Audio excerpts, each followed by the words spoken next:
ছোট ছোট হাঁস মুরগির বাচ্চাগুলো ব্রুডিং করার সময় আমরা মূলত যে ভুলটি করে থাকি, আমরা এরকম ঘরের মধ্যে অনেক সময় ছেড়ে দিয়ে ব্রুডিং করার চেষ্টা করি। সেটা কখনো করা যাবে না। দেখুন, আমরা এখানে যে মুরগির বাচ্চাগুলো ব্রুডিং করেছি সেগুলোকে এইভাবে চিক গার্ড দিয়ে রাখা হয়েছে।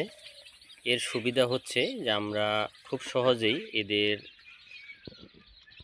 সঠিক যে তাপমাত্রা প্রয়োজন সেটিকে আমরা মেনটেন করতে পারবো।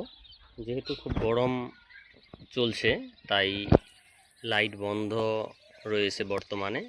তারপরেও দেখেন বাচ্চাগুলো অনেক আরামে এরা ঘুমোচ্ছে, চারিদিকে ছড়িয়ে ছিটিয়ে রয়েছে। তাই নতুন খামারিদেরকে আমি সবসময় বলার চেষ্টা করি, আপনারা এইভাবে শিট দিয়ে বা অন্য কিছু দিয়ে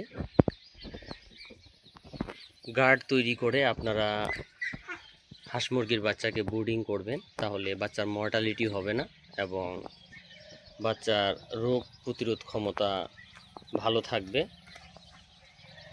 ধন্যবাদ।